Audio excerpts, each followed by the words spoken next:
তাহলে মহামুনি বাল্মীকি রামায়ণ যে রচনা করেছেন, সেই রামায়ণ রচনাকালে সেই রচনা অনুসারে আমরা দৃষ্টান্ত জানতে পারি যে দশরথ অযোধ্যার রাজা ছিলেন। অযোধ্যার রাজা কে ছিলেন? দশরথ। তখন তিনি তার তিনজন মহিষী ছিলেন। মহিষী বলতে স্ত্রী, অর্ধাঙ্গিনী, সহধর্মিণী আমরা যাকে বুঝাই। তার তিনজন মহিষী ছিলেন কৌশল্যা, কৈকেয়ী এবং সুমিত্রা। বহু বৎসর তারা নিঃসন্তান ছিলেন। বিবাহের পর অনেক বৎসর তারা নিঃসন্তান ছিল, তাদের কোনো সন্তানাদি ছিল না। তারা সেই উত্তর অধিকারী পাওয়ার আশায় ঋষি শৃঙ্গ মনির পৌরোহিত্যে এক বিশাল যজ্ঞের আয়োজন করেন। উত্তরসূরি বাড়ানোর জন্য প্রত্যেকের একটা আশা প্রত্যাশা থাকে তার বংশে একজন উত্তরসূরি রেখে যাওয়ার জন্য। যেমন মহাভারতের শেষ পরম্পরায় যদি অভিমন্যুর পুত্র যদি পরীক্ষিত মহারাজ যদি গর্ভে না থাকতো, তাদের উত্তরসূরি কেউ আর থাকতোই না, সবাই মৃত্যুবরণ করেছিল।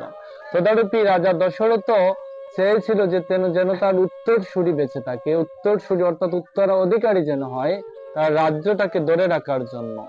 আর তাদের রাজ্যের যে পুরোহিত ঋষি শৃঙ্গ মুনির পুরোহিতে এক বিশাল যজ্ঞের আয়োজন হয়।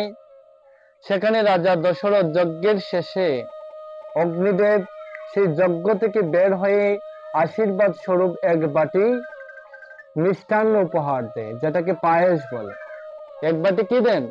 পায়েস উপহার দেন রাজা দশরথকে। আর তিনি রানী যেন এই পায়েসকে ভাগ করে খেলে তাদের গর্ভে যে পুত্র সন্তান আসবে সেই জন্ম নেবে, সেটা হচ্ছে তার বরদান। যে পায়েস অর্থাৎ প্রসাদ খাওয়ার ফলে তাদের গর্ভে যে সন্তান আসবে সেটাই হচ্ছে যজ্ঞের বরদান। এদিকে লঙ্কার রাজা রাবণ ভীষণ অত্যাচার শুরু করেন। ব্রহ্মার আরাধনা করে সে এমন এক বর লাভ করেছে যে কোনো দেবতা, গান্ধর্ব, এমনকি যক্ষ, রাক্ষস কেউ তার সাথে যুদ্ধে পারবে না, এমন অত্যাচার সে শুরু করেছে। এমনকি স্বর্গের দেবতারাও অসন্তুষ্ট হয়ে পড়লেন তার এই অত্যাচারের দ্বারা। তখন কোনো মানুষের পক্ষে তাকে বধ করাও সম্ভব না, এমন এক বর সে লাভ করেছে, যেটাকে ব্রহ্মবর বলা হয়। ব্রহ্মার কাছ থেকে যে বর লাভ করেছে, সেই অত্যাচারের মাত্রা শুধু বাড়তেই থাকে। বাধ্য হয়ে দেবতারা বিষ্ণুর দ্বারস্থ হন, বিষ্ণুর কাছে যান। বিষ্ণু হচ্ছেন এই ধরাধামে পালন কর্তা, আর আমরা ব্রহ্মাকে সৃষ্টির দেবতা বলে জানি, আর সংহার কর্তা হচ্ছেন শিব। এই জন্য ব্রহ্মা, বিষ্ণু, মহেশ্বর এই ত্রিলোকের তিন দাতা তিন পর্যায়ে কাজ করে থাকেন। একজন সৃষ্টির কাজ করেন, একজন পালনের কাজ করেন, আর একজন সংহারের কাজ করেন। যখনই পৃথিবীতে সংহার দেখা দেয়, কারো পক্ষে যখন সেটা সম্ভব হয় না, তখনই অদৃষ্ট হয়ে দেবতারা কোথায় যান? সে পালনকর্তা বিষ্ণুর চরণে আশ্রিত হয়। তদারূপী তারা অসন্তুষ্ট হয়ে অত্যাচারের দ্বারা বিভ্রান্তিত হয়ে বিষ্ণুর দ্বারস্থ হন। ভগবান বিষ্ণু দেবতাদের সান্ত্বনা প্রদান করে বলেন তিনি অযোধ্যার রাজা দশরথ এবং জ্যেষ্ঠ রানী কৌশল্যার কুল আলো করে আবির্ভূত হবেন। হরে কৃষ্ণ। তখন তিনি দেবতাদের কথা দেন যে দশরথ রাজা আর তার যে জ্যেষ্ঠ রানী অর্থাৎ বড় রানী যিনি আছেন কৌশল্যা, উনার গর্ভ অর্থাৎ উনার কুলকে আলো করে তিনি আবির্ভূত হবেন। সেই উক্ত দেবতারা পেয়ে প্রতিশ্রুতি অনুসারে দুষ্টের দমন আর ভক্তকে রক্ষা এবং ধর্ম স্থাপনের জন্য নিমিত্তে সেই চৈত্র মাসের শুক্ল নবমী তিথিতে মধ্যাহ্নকালীন সময়ে ভগবান শ্রী রামচন্দ্র আবির্ভূত হন। মায়ের একটু উল্লেখধ্বনি করবেন, হরে কৃষ্ণ। সেই শুক্লপক্ষের নবমী তিথিতে মধ্যকালীন সময়ে ভগবান শ্রী রামচন্দ্র আবির্ভূত হন। যথারীতি কৈকেয়ী তার গর্ভে বরত্ব পান সন্তান রূপে, আর ছোট রানী সুমিত্রা লক্ষ্মণ এবং শত্রুঘ্নকে তার কুল আলো করে আবির্ভূত হন। আর দশরথের একজন কন্যা ছিল, সেই কন্যার নাম হচ্ছে শান্তা। আর সেই কন্যাকে তার সব থেকে পরম মিত্র অর্থাৎ বন্ধু যিনি অঙ্গ দেশের রাজা রোমপাদের কাছে পুষ্যপুত্রী রূপে দান করেন, যেন তাকে পালন করে বড় করেন। তার কোনো সন্তানাদি ছিল না।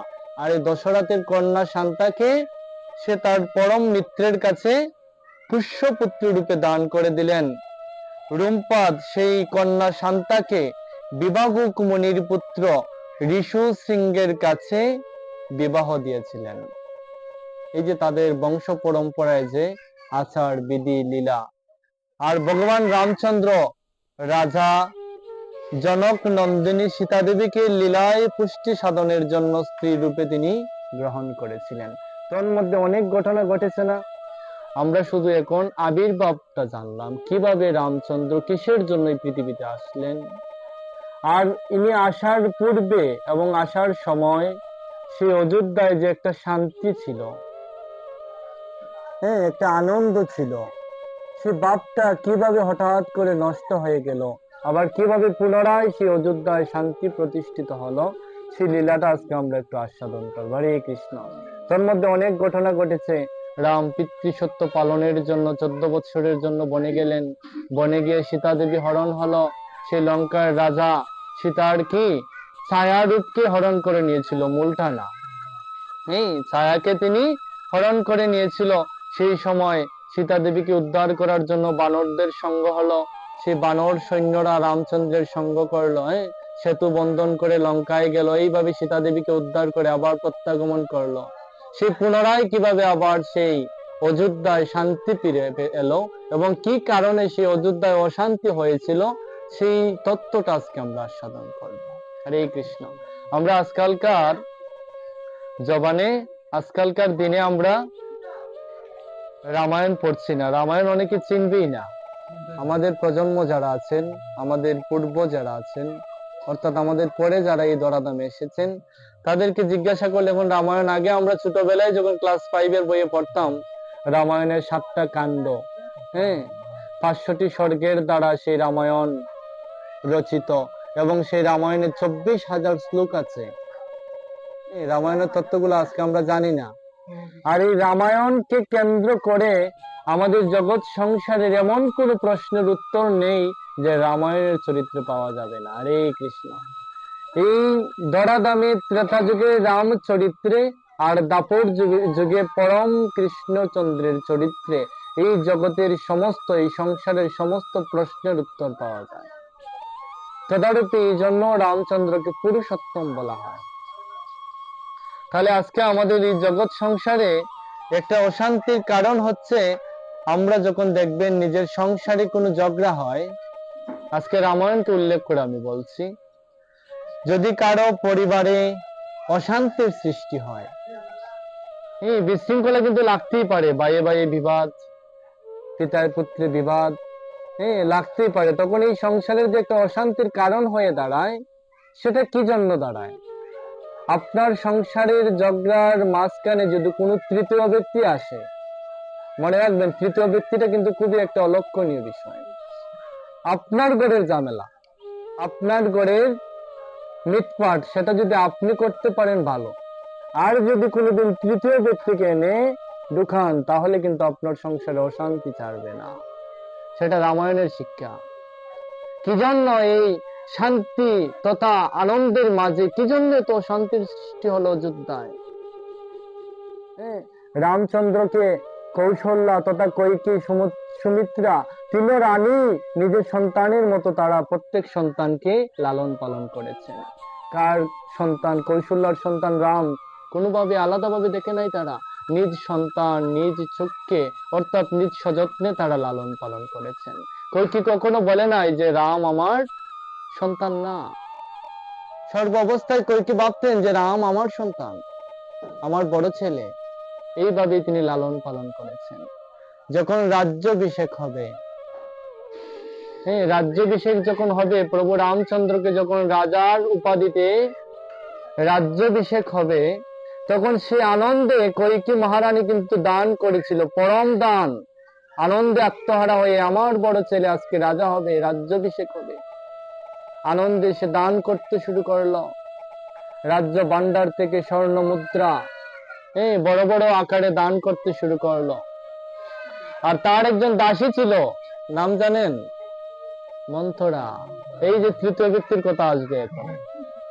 সেই মন্থরাকে কইকি খুব ভালোবাসতো। কি জন্য জানেন? মন্থরা যখন দাসী ছিল কইকির বাড়িতে, তখন তাকে এমন ভাবে লালন পালন করেছিল, নিজের সন্তানের চেয়ে বেশি স্নেহ দিয়েছিল কইকিকে। তদারূপী কইকির যখন বিবাহ হয় রাজা দশরথের সাথে, মন্থরা বাড়িতে থাকতে রাজি নয়, পুনরায় কইকির সাথে আসতে রাজি হয়ে গেল যে আমি কইকিকে ছাড়া বাঁচতে পারবো না, আমার সন্তানই নেই, তাকে লালন পালন করেছি। একবার বুঝেন যে দাসী মাতৃজ্ঞানে সে কইকিকে লালন করেছে বিধায়